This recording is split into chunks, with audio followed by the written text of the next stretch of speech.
Tes tes 1 2 3 cek cek.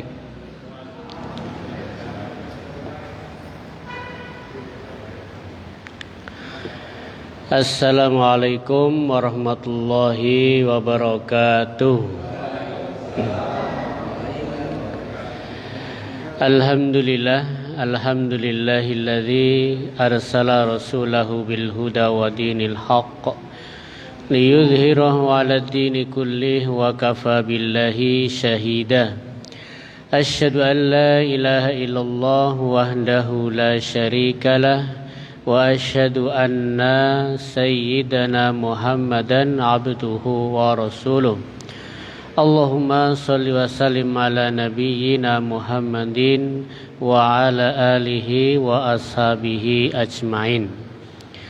Allahumma anta rabbi la ilaha illa anta khalaqtani wa ana abduka wa ana ala ahdika wa wa'dika mastata'tu a'udzu bika min syarri ma sana'tu abu'u laka bi ni'matika 'alayya wa abu'u bi dzambi faghfirli fa innahu la yaghfirudz dzunuba illa anta.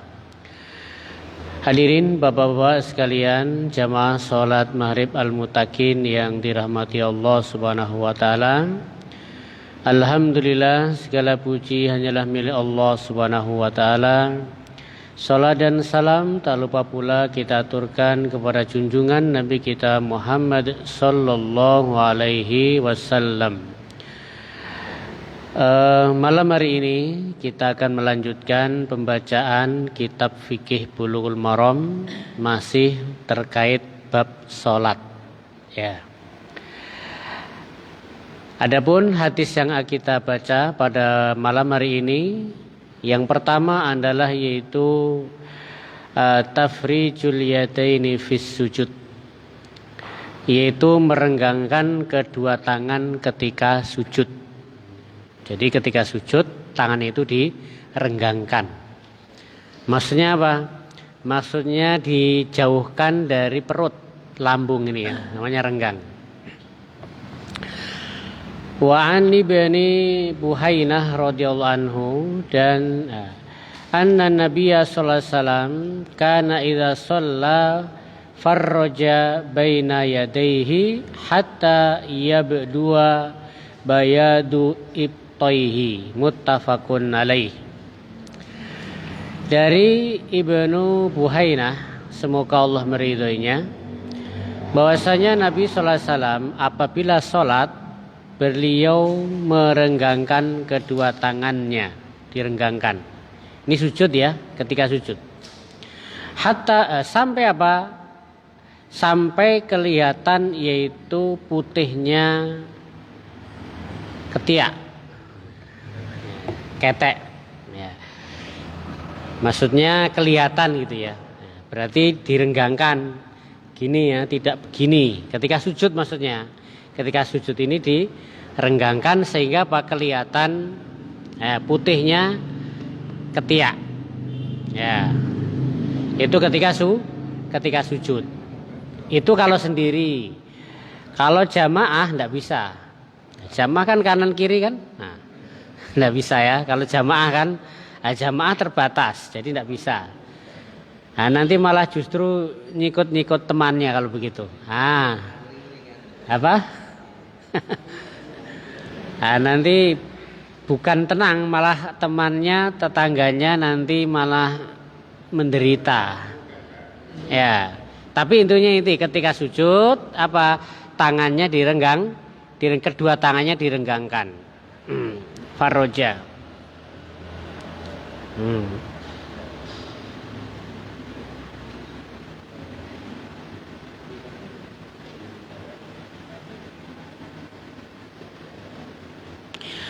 Fikih hadis pertama. Qala Qurtubi rahimahullah, Imam Qurtubi mengatakan hikmah disunahkan merenggangkan kedua tangan ketika sujud. Ya. Ini hikmahnya adalah apa? Untuk meringankan yaitu beban di wajah. Ya, bisa enggak? Artinya dengan tangan ini direnggangkan itu wajah ketika nempel ke sujud itu tidak terlalu berat. Ya, jadi sambil ditahan kan. Ketika sujud itu tangan kita kan nahan ya. Nahan. Nah, nahan tuh enaknya agak renggang begini. Ya, jadi supaya beban ini tidak terlalu berat nempel di tempat sujud. Makanya kedua tangan ini fungsinya juga apa? Ketika direnggangkan itu akan meringankan beban kepala ketika sujud. Itu hikmahnya. Kemudian juga tidak berpengaruh kepada hidungnya dan juga dahinya. Ya, kalau tidak ada tahan gini ya nanti hidungnya jadi pesek ya, atau dahinya juga terlalu terlalu nekan. Maka nanti biasanya kalau seperti itu biasanya kalau dahi terlalu nekan, tipis kulitnya itu jadi hitam-hitam juga bisa ya di sini. Ya, bisa hitam. Itu hikmahnya aja, hikmah ya.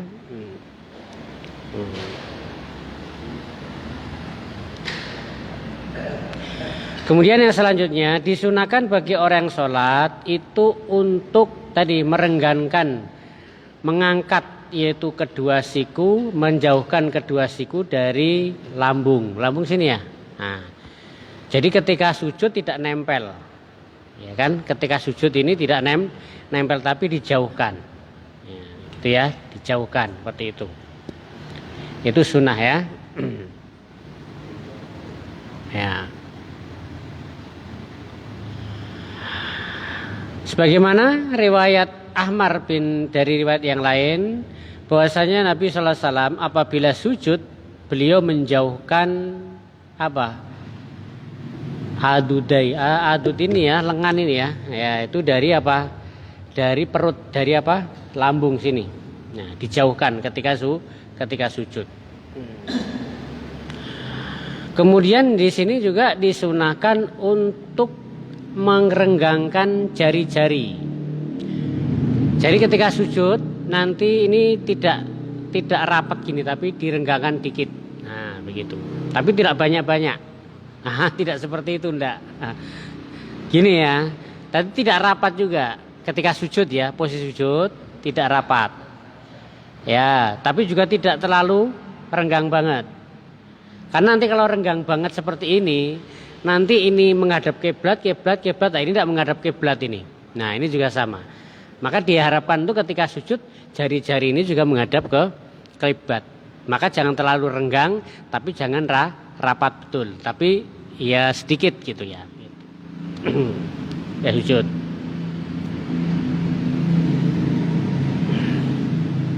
Kemudian diletakkan sejajar dengan pundak. Nah, jadi sejajar dengan pundak ketika sujud tadi.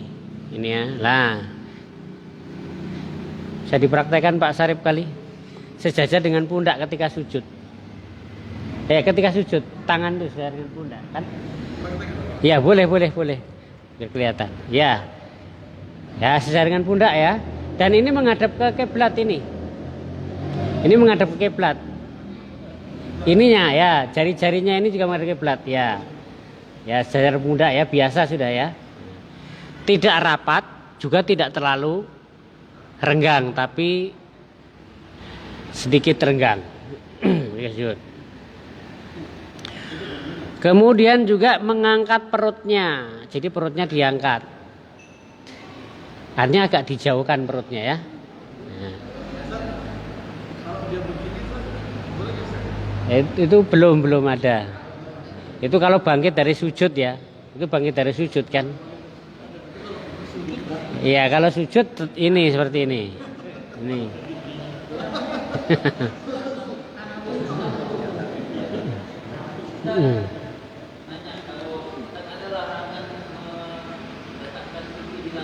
Ya. Ya.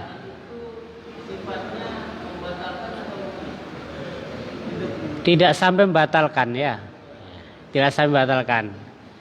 Kemarin sudah ya kayaknya ada larangan.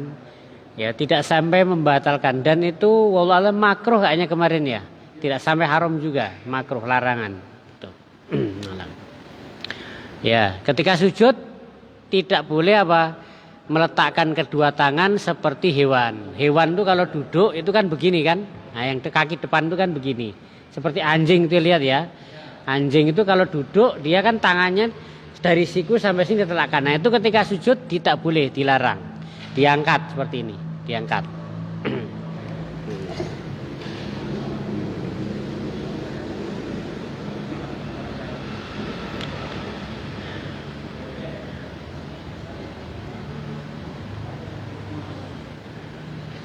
Apabila sholat jamaah, nah ini ketika sholat jamaah, maka apa? Ya maka ini lengannya ini dibuka juga, diangkat, tetapi jangan sampai menyakiti sebelahnya, terlalu kan. Nah, wah ini kan ada hadisnya ini, jadi begini diangkat. Nah seperti itu kan. Nah nanti temennya tidak bisa sujud. Nah, jangan sampai apa menyakiti sebelahnya. Nah ini kalau di Syafi'iyah memang beda Syafi'iyah. Apan tapi kalau perempuan itu justru mengumpulkan, mendekatkan. Jadi kalau perempuan itu di sini malah sujudnya gini, laki-laki, kalau perempuan malah didekatkan. Daging dengan daging, dia. Perempuan, untuk perempuan. Ini Syafi'iyah saja ya, Syafi'iyah saja. Itu yang ya. Karena apa? Karena itu lebih menutupi, ya lebih menutupi, tidak menampakkan bentuk tubuhnya bagi perempuan ya, bagi perempuan di semua sholatnya, baik dia itu sholat sendiri atau makmum atau dia sebagai imam. Jadi itu hadis yang pertama ya. Hadis pertama adalah merenggangkan kedua tangan ketika sujud, artinya tidak menempelkan di lambung.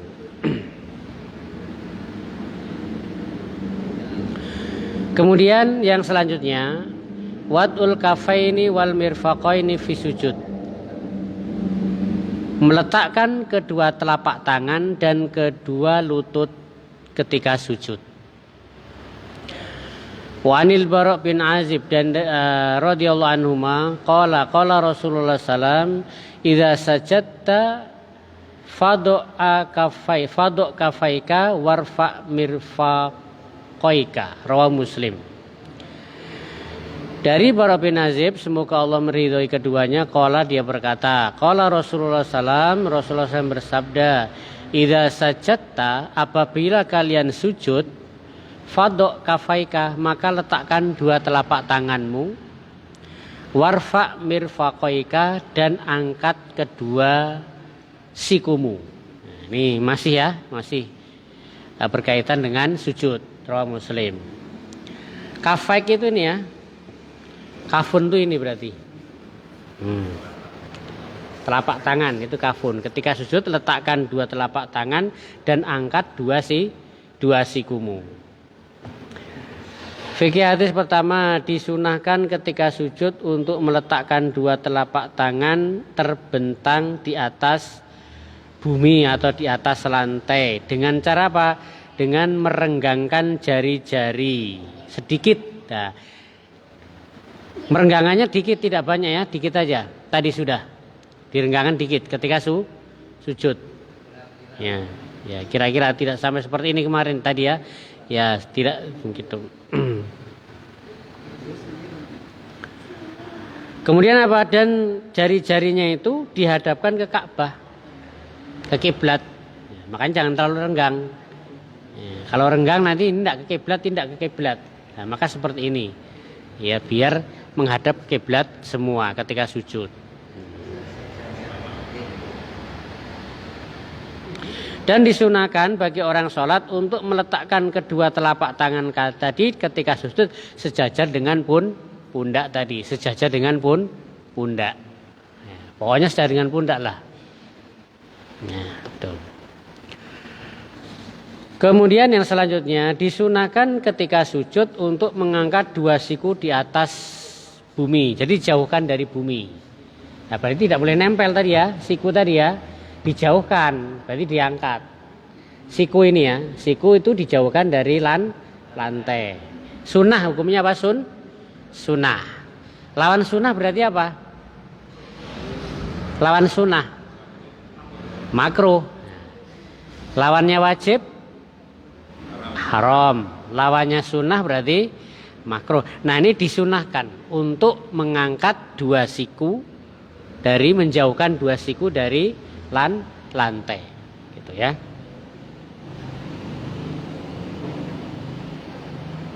Yaitu dengan apa? Dengan cara menjauhkan kedua siku dari lambung. Karena Rasulullah SAW apabila beliau sujud, beliau itu menjauhkan kedua tangannya dari lambungnya. Dan disunahkan untuk mengangkat, meninggikan kepala dari perut dari paha, kedua paha. Berarti apa? Perut dijauhkan dari paha. Berarti apa? Jangan sampai nempel ya. Perut tidak sampai nempel paha. Kan terkadang ada yang panjang itu sujud ya. Ada yang panjang kayak mau apa itu. Ya, yang penting ini aja, perut tidak menempel di paha. Kalau nempel di paha kan begini sujudnya kan. Nah, gitu kan. Nah, jadi perut itu nempel paha gitu loh. Kayak orang kedinginan atau apa kan. Nah, terlalu pendek ya kalau gitu kan. Nah, disunahkan menjauhkan perut dari paha. Kalau standar ya biasa, kita ini biasa kan standar. Tapi kadang-kadang ada orang kadang-kadang enggak tahu ya sampai panjang betul. Ya, panjang tuh. Oh iya, kalau ya itu. Maksudnya seperti itu ya. Jadi dia tidak menjauhkan apa? Tidak menjauhkan perut dari kedua paha. Dijauhkan. Itu sunnah juga ya, disunahkan.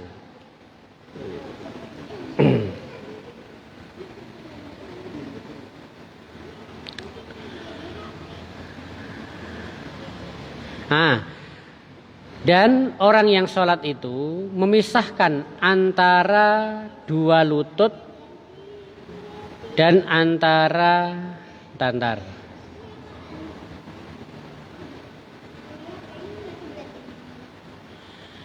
Ya, menjauhkan atau memisahkan antara kedua lutut dan kedua kaki. Qadra shibrin. Jadi apa ya, antara lutut dan kaki ya. Oh, sejengkal. Maksudnya gini, jarak antara dua lutut itu kira-kira sejengkal ketika kita sujud. Jadi lutut itu tidak nempel gini ketika sujud, paham maksudnya? Ya. Kedua kaki juga sama. Ketika sujud kedua kaki itu seperti lutut tadi, tidak nempel.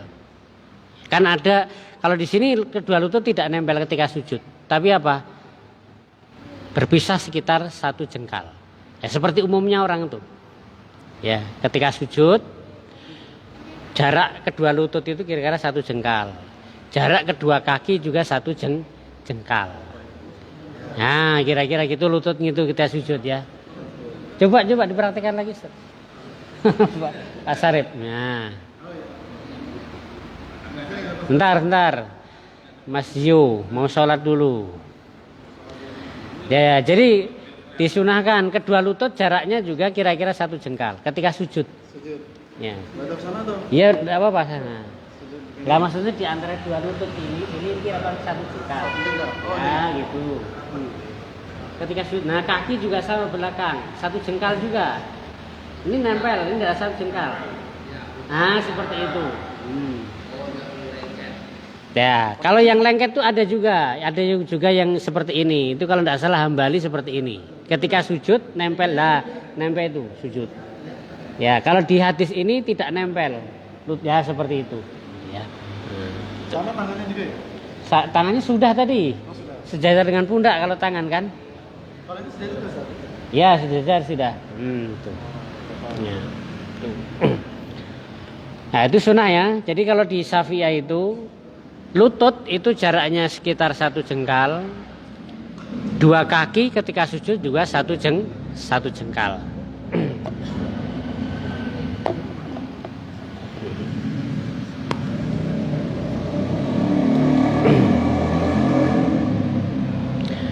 Ya, sebagaimana diriwayatkan Barok bin Azib radhiyallahu anhu, nih, Anna Nabi sallam kana idza sajata jannaho. Bahwasanya apabila Rasulullah SAW itu sujud, beliau yaitu jannah seperti tadi ya, seperti tadi. Apabila Rasulullah SAW sujud, beliau menjauhkan, memisahkan di antara dua kaki. Jadi tidak nempel tadi ya, tidak nempel tapi direnggangkan. Kemudian riwayat Abu Qatadah semoga Allah meridhoinya bahwasanya Nabi SAW kana tahu asobi rijlaihi, bahwasanya beliau itu ketika sujud beliau itu membuka jari-jarinya. Tapi yang dimaksud di sini adalah ya melipat jari-jari tadi ketika sujud. Ketika sujud itu jari-jarinya di ujung jari dilipat, mancal gitu kan. Nah, sehingga jari-jarinya menghadap ke kiblat. Kemarin sudah ya. Jadi ketika sujud itu ujung-ujung jari itu kaki juga menghadap ke kiblat, gitu ya. Paham? Nah, seperti itu betul, dilipat ya, dilipat. Sehingga jari-jarinya itu menghadap ke kiblat juga. Ya. Apakah ujung-ujung jari-jari kaki itu harus menghadap ke kiblat? Karena melihat waktu kuku, kaki manusia kan tidak semuanya terus bisa menghadap ke kiblat. Ada yang di sini, Ya. Ya kalau normalnya itu pasti menghadap kiblat ya. Berarti kalau dia itu punya tidak normal berarti gini kakinya kali ya. Nah, ya kalau memang itu bawaannya ya tidak masalah. Iya ya. Enggak bisa ya, enggak bisa. Iya ya. Iya. Itu tidak dibahas. Kalau masalah berdiri tidak dibahas. Yang penting kalau berdiri itu dada itu menghadap kiblat. Makanya ketika mukanya tidak menghadap kiblat pun enggak batal. Ya. Jadi yang penting itu kalau berdiri yang menghadap kiblat apa? Dada. Ya, dada. Ya, dadanya kalau berdiri ya, kalau berdiri. Adapun kaki tidak ada keterangannya. Yang penting dadanya menghadap kiblat. Ketika dada sudah tidak ada menghadap kiblat, sudah batal dia. kalau berdirinya antara kaki dengan kaki kanan ini berapa jarak yang disunahkan? Kalau berdiri itu tidak ada anunya, tidak ada penjelasannya. Yang penting berdiri normal sajalah. Ya. Nah, kalau lebar-lebar itu biasanya kalau lebar-lebar biasanya kepengen nempel dengan sebelahnya kan begitu. Ya, sehingga apa? Biasanya seperti itu. Ya. Dan menempel itu artinya sop rapat itu untuk pertama kalinya saja. Untuk pertama kali ketika Allah Akbar pertama kali itu disunahkan memang untuk sop itu rapat untuk pertama kali. Ya, kalau terlalu situ nanti malah bikin tidak nyaman, ya kan? Kalau tidak nyaman, tidak khusyuk nanti sholatnya, kan gitu.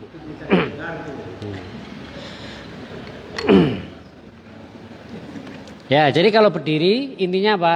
Intinya yang menghadap kiblat adalah dadanya. Ya, kalau menghadap kiblat, wajah, hah? Satu lagi, ini setelah kami Allah yang benar yang mana? Apakah menghadap kiblat tangan ini atau menghadap ke muka? Oh, ketika Kami Allah mengajar kita dulu begini, menghadap kiblat ada begini. Kami Allah mengajar yang mana yang benar? Sami Allahu liman hamidah. Begini kan takbir? Iya. Ada juga. Oh, saya belum pernah. Jadi kayak sami Allah atau sami, jadi gimana? Sami Allah begini. Jadi yang benar yang Kalau yang biasa kita kan sami Allahu liman hamidah. Kalau ini begini sami Allah begini. Saya belum pernah lihat. Di sini nggak ada kan? Tidak pernah. Nah. Kalau berdoa memang ada yang begini, ada yang seperti ini. Berdoa ada. Kalau doa ya, doa di luar sholat. Kalau dalam sholat saya belum tahu. Tahunya ya takbir biasa aja seperti ini. Ya, belum tahu.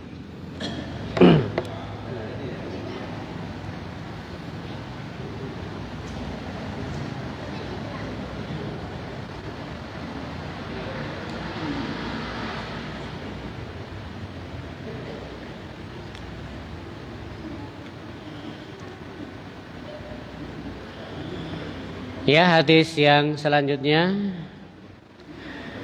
Al-asabi fi ruku' wa sujud wa tarabu, yaitu jari-jari ketika ruku' dan ketika sujud. Sujud sudah tadi ya. Wa tarabu, dan duduk bersila. Wa an Wa'il bin Hujrin radhiyallahu anhu anna Nabiyya sallallahu alaihi wasallam kana idza raka'a farraja baina asabihi wa idza sajada dhamma asabi'ahu, rawahul Hakim.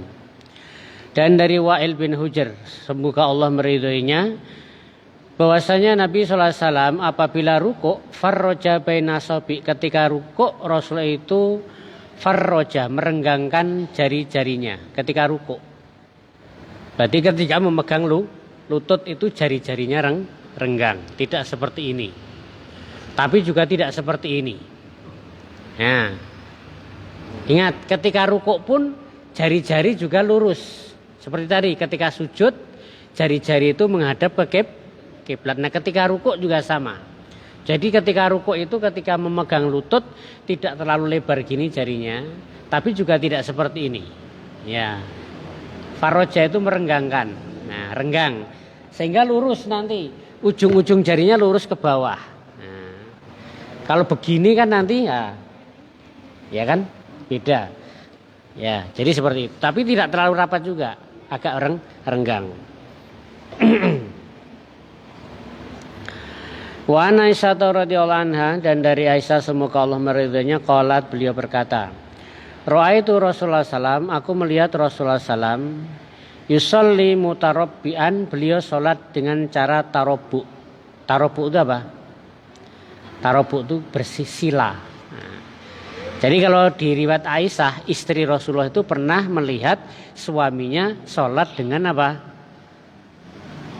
Duduk bersila, namanya tarabbu. Rawahu Nasa'i, hadis ini diriwayatkan Imam Nasa'i, wa sahahu Ibnu Huzaimah, dan disahihkan oleh Ibnu Huzaimah.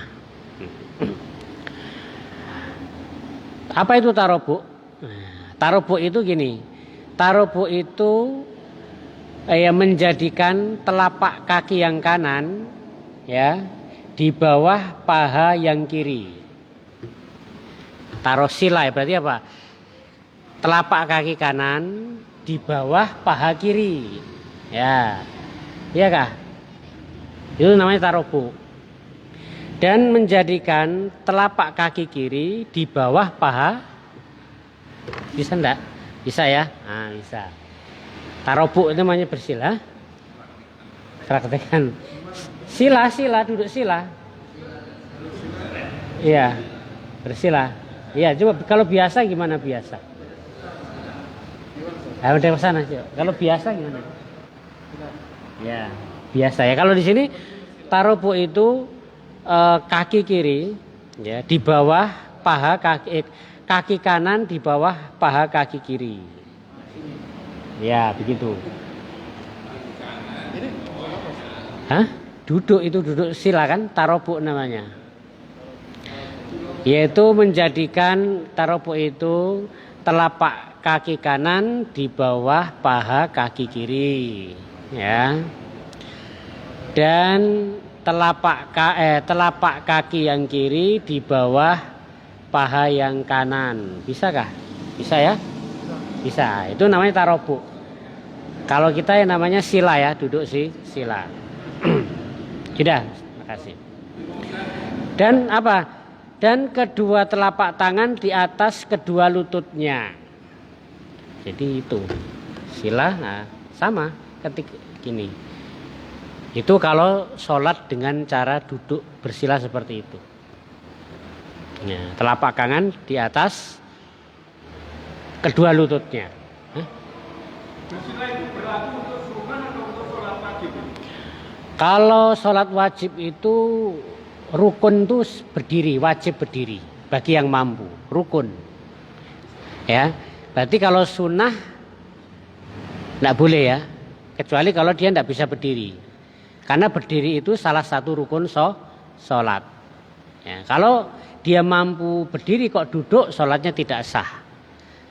Ya, sholat yang wajib. Kalau sholat sunnah boleh aja, boleh ya, boleh.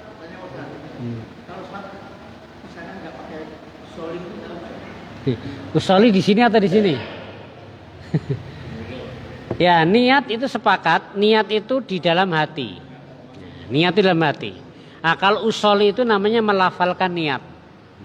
Melafalkan niat. Nah, niat itu kalau di Syafi'iyah itu, niat itu nanti ketika Allah itu baru niat. Misalnya sholat maghrib, berarti dalam hatinya saya sholat maghrib plus ketika dia mengucapkan Allahu Akbar. Adapun ketika usolli fardhu itu belum niat, itu baru melafalkan niat, itu belum termasuk niat. Ya. Jadi seperti itu. Jadi melafalkan itu belum masuk niat. Karena apa? Kalau Syafi'iyah melafalkan niat itu nanti untuk membantu hati ketika Allah Akbar di dalam hati ya seperti yang dilafalkan tadi. Jadi seperti itu ya.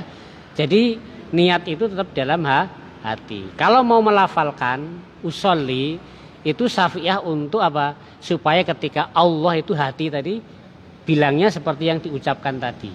Kan gitu. Semuanya, niat semuanya. Mau wudu. Biasanya wudu kan sering pakai usolli juga. Nah, ketika usolli nawaitul wudu'a gitu kan. Raf'il hadas kan gitu kan. Ketika itu belum niat.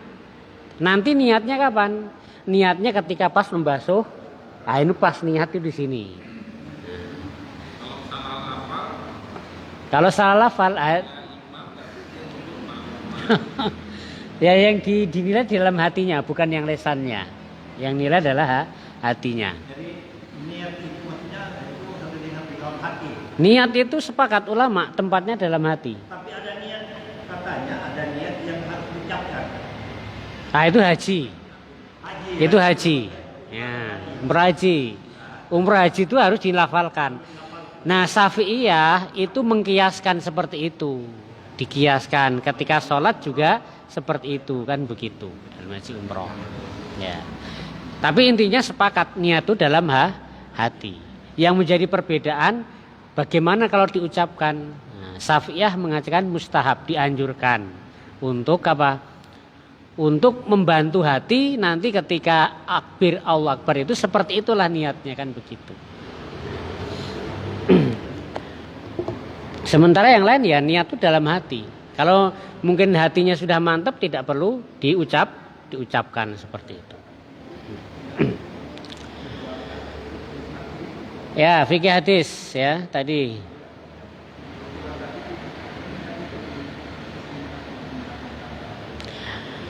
Nah ini hikmah. Hikmah ketika sujud jari-jari itu tidak direnggangkan. Itu supaya apa? Supaya ujung-ujung jari ini ketika sujud tetap menghadap kiblat. Ini para ulama aja. Jadi para ulama mengambil hikmah kenapa ketika sujud jari-jari tidak lebar tapi sedikit renggang supaya apa? Ujung-ujung jari ini menghadap kiblat dan gitu. Disunahkan bagi orang sholat untuk meletakkan dua tangannya ketika rukuk di atas dua lutut. Nah, sunnah. Jadi ketika rukuk meletakkan tangan ini di lutut itu hukumnya sunnah, bukan rukun juga, bukan wajib juga. Ya, mau diletakkan di atas lutut atau di bawah lutut ini juga sudah sah rukuknya. Tapi sunnahnya apa? Tangan diletakkan di atas kedua lutut. Itu sunnahnya. Nah, ya. Tapi tidak begini ya, megangnya tidak begini, nah, sehingga apa? Jari-jarinya tetap lurus juga ke bawah menghadap kiblat.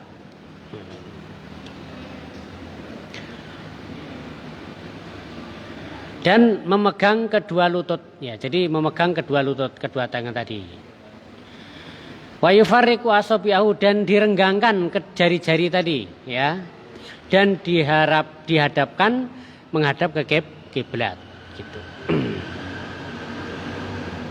Tidak ke kiri dan tidak ke kanan, maksudnya tidak begini jari-jarinya ketika megang lutut ya. Kiblat semua ke bawah gitu. Sebagaimana riwayat Abu Humaid As-Sa'idi radhiyallahu anhu bahwasanya Nabi SAW amsaka rohataihi ala rukbataihi kal qabid alaihima. Ya, sebegini sudah ya.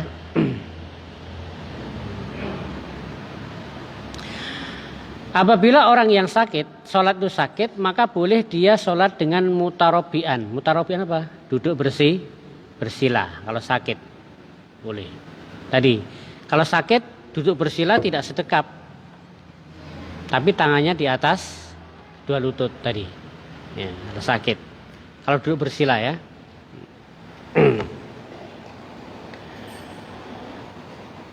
Ya.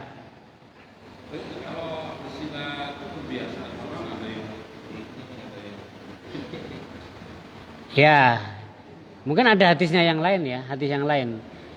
Memang kalau tidak mampu berdiri kan sholat duduk itu kan macam-macam. Ada yang di atas kursi, ya kan? Ada juga yang duduk tawaruk, iftiros itu boleh-boleh saja, boleh ketika mampu ya. Nah kalau di sini Aisyah pernah melihat Rasulullah sholat dengan cara tarobuk, dengan cara bersila, nah, gitu. Yaitu sholat dengan duduk sebagaimana riwayat Imran bin Husain semoga Allah meridhoinya qala dia berkata kanat bi bawasir aku itu menderita penyakit ambeien. Nah, di ambeien. Jadi ambeien sudah ada dari zaman dulu ya namanya ambeien. Bahkan Imam Syafi'i itu juga saking lamanya berdiri itu juga ambeien juga. Sehingga ketika beliau berdiri itu darahnya itu masih kelihatan di bajunya, jubahnya ya, Imam Syafi'i. Karena saking lamanya duduk kan, saking lamanya duduk bisa berjam-jam untuk ngajar itu Imam Syafi'i dulu. Habis subuh nanti sampai duha, nanti dilanjut lagi sampai zuhur. Jadi duduk terus sehingga apa? Ya gitu. Fasal tu Nabi Sallam aku bertanya kepada Nabi Sallam anis sholat tentang sholat faqala maka Rasulullah mengatakan sholli qaiman sholat dengan berdiri fa illam yastati fa qaidan jika tidak mampu maka dengan duduk fa illam tastati jika kau tidak mampu maka duduk di atas sholat di atas apa ini apa lambung miring maksudnya nah miring nanti kalau tidak bisa miring baru telentang kalau telentang di mana kepalanya. Kalau telentang kepalanya di sana, kakinya di sana. Kalau telentang ya. Nah, kalau berbaring seperti mayat itu ya. Jadi kepalanya di mana? Di utara. Nah, di utara begini kepalanya di sana. Itu kalau tidak mampu duduk. Kalau dia sakit bisa berdiri itu sebentar aja. Kalau ikuti imam kelamaan. Ya semampunya duduk berdiri. Kalau sudah nggak kuat baru duduk. Ya. Kalau mampu berdiri karena kalau mampu dia tidak berdiri maka tidak sah. Ya.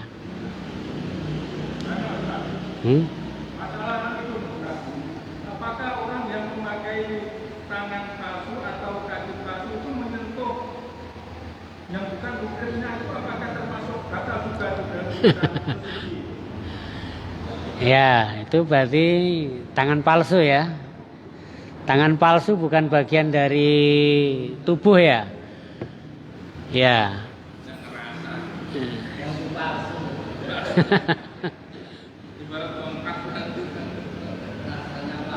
Ya, wallahu alam ya. Kalau yang saya pahami itu bukan bagian dari tubuh, bukan bagian dari tubuh. Ya. Jadi kalau bersentuhan ya karena apa? Karena yang batalkan persentuhan itu pun ketika kulit dengan kulit kan. Kulit dengan kulit. Dan itu tidak ada perantaranya, langsung kulit dengan kulit. Adapun kalau ada seperti ini tidak batal. Karena ada apa? Tangan palsu itu mempunyai daya laba yang Iya. Masuk tangan Prabowo, tangan itu seperti tangan Iya.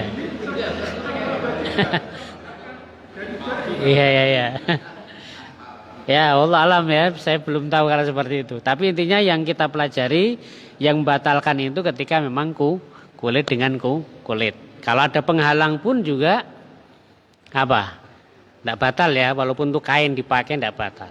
Nah, ini kayu ini kan plastik, ini kan bukan kulit ya. Bukan kulit. Wallah alam ya, mungkin itu nanti perlu dicari anunya ya. Nanti kita tanyakan kalau ada yang bisa.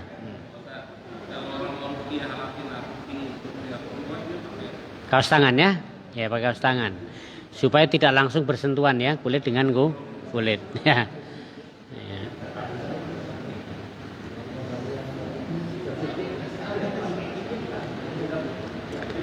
Nah ini yang ditanyakan tadi, yang ditanyakan berdiri di dalam sholat wajib itu rukun bagi yang mampu.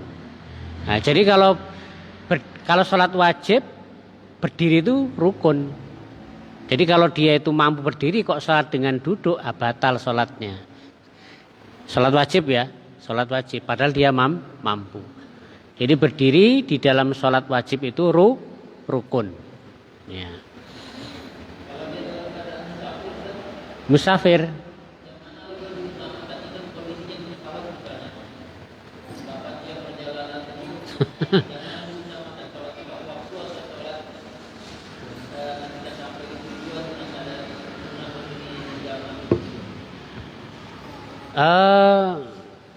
Kalau itu nanti ada hadisnya ya. Hadisnya ketika orang naik kapal kan gitu, goyang-goyang, maka dia sholat dengan apa?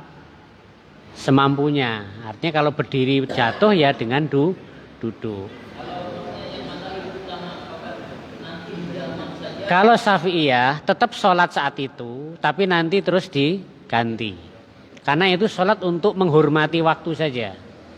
Untuk menghormati waktu. Nah itu setelah sampai baru sholat. Karena ketika sholat tadi tidak ada berdiri tadi. Begitu.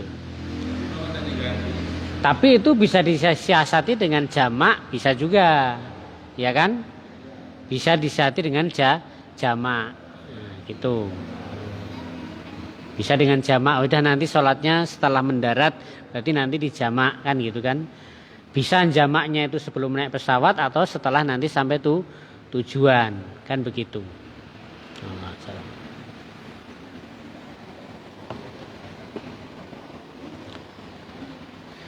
Ya, jadi berdiri di dalam sholat wajib itu merupakan rukun bagi yang mampu. Adapun bagi yang tidak mampu berdiri, maka sholat dengan cara duduk kaifa sya'a. Terserah duduknya seperti apa, yang penting duduk gitu loh. Maka ada yang tarobuk tadi sila, ada yang di atas kursi, ada yang tawaruk, ada yang apa? Iftiros, terserah duduknya. Tapi seperti itu. Dan itu tidak menghilangkan, tidak mengurangi pahala. Ya, karena dia sakit kan. Tidak mengurangi pahalanya tetap apa? Pahalanya tetap seperti orang sholat dengan berdiri. Karena dia uzur. Ya. Masih ada waktu? 3 menit. Oh 3 menit sudah berarti ya? Nah sudah. Ya. Hah? 7 atau 3? Oh 7, masih lama. Satu hadis masih bisa ya?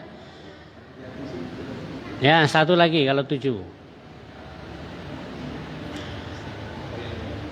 Doa baina sajdatain, yaitu doa di antara 2 sujud. Berarti doa ketika duduk di antara 2 sujud.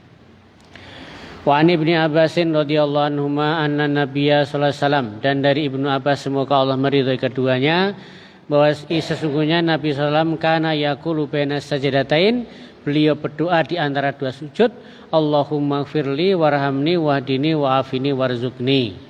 Rawahul arba'a illa Nasa'i. Hadis ini diriwayatkan imam yang 4 kecuali Imam Nasa'i.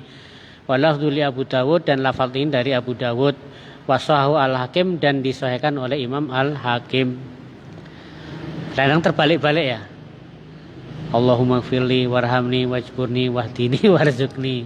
Tapi tidak apa-apa sah. Karena itu bacaan di antara dua sujud itu hukumnya apa? Sunnah. Bahkan selain ini juga sah. Selain yang di sini juga sah. Kalau di sini Allahumma firli warhamni wahdini wa'afini warzuqni. Nah, mungkin ada hadis yang lain juga kan? Yang itu. Makanya itu apa? Artinya ada pilihan, mau pilih yang mana. Tidak baca ini juga, bahkan tidak membaca pun juga sah. Karena ini hukumnya sunnah. Tapi kalau tidak ya, kalau bisa tetap baca walaupun itu sunnah kan. Ini kan doa. Allahumma gfirli, ya Allah ampunilah aku, warhamni beri rahmat, wahdini beri petunjuk, wa'afini maafkanlah, dan berilah rizki. Gitu. Fikih hadis pertama, syar'iyatu doa wa istiwahu, yaitu syariat doa dan disunahkan doa di antara dua sujud, ya, dengan doa ini, ya. Doa ini apa? Doa ini baik itu hukumnya sunnah. Jadi doa ini tadi hukumnya sunnah, mustahab. Ya. Karena dalam sholat itu yang wajib kan cuma apa? Takbiratul ihram, Al-Fatihah, At-tahiyat akhir, dan sholat Nabi itu yang wajib ini. Tidak boleh ditinggalkan. 4 ini. Ya. Takbiratul ihram, Allahu Akbar, Al-Fatihah, kemudian tasahud akhir, At-tahiyatu lillah, At-tahiyatul mubarak, itu yang wajib. Tapi di tahiyat akhir dan sholawat Nabi juga di rakaat ini yang wajib. Dan salam ada 5. Salam pertama, assalamualaikum, itu yang wajib. Selain itu berarti apa hukumnya? Sunnah. Nah, termasuk bacaan di antara dua sujud itu sunnah. Bahkan ketika sujud itu juga doanya juga sunnah juga gitu. Ya. Zahir hadis ini bahwasanya Nabi SAW membaca doa di antara dua sujud ini dengan jahar dan keras sehingga jamaah mendengar. Tujuannya apa? Untuk mengajarkan kepada jamaah. Jadi boleh. Bahkan kemarin kan sudah ketika sholat duhur asar pun itu terkadang boleh keras seperti sholat maghrib isya. Boleh. Ya, tidak batal enggak? Tidak batal. Berarti aminnya rame-rame. Ya, aminnya bisa sendiri, bisa. Kan itu tujuannya untuk mengajarkan kan, untuk mengajarkan. Oh, ternyata yang dibaca Rasulullah itu ketika sujud ini, ketika duduk di antara dua sujud ini. Nah, dalam rangka pengajaran langsung praktek kan begitu. Ya. Imam itu suaranya keras. Nyaring benar. Tapi jamaah itu subhan Allah. Iya, yang tidak paham yang jamaahnya ini. Subhanallah. Ya. Ya, tapi bisa juga imamnya tidak tahu, lupa juga enggak. Ya kan bisa juga dia tidak tahu tapi lupa kan gitu. Tapi itu pun tidak masalah gitu loh. Karena Rasulullah terkadang juga seperti itu. Ketika sholat sir ternyata Rasulullah apa? Jahar untuk apa? Untuk mengajarkan kepada makmumnya. Apalagi mungkin kalau kita di rumah yang jadi makmum anak-anak kita, ya kan? Kita sholat duhur, ya kan? Oh ternyata ya sudah jahar enggak apa-apa. Oh nah. Hah? Sir. Enggak apa-apa juga karena jahar di maghrib isya juga sunnah juga. Ya. 2 menit. Hah? Oh 2 menit ya. Ya, kita cukupkan ya. Insyaallah kita lanjutkan pada pertemuan datang. Kita akhiri dengan doa ke majelis. Subhanakallahumma rabbana bihamdika asyhadu an la ilaha illa anta astaghfiruka wa atubu ilaik. Assalamualaikum warahmatullahi wabarakatuh.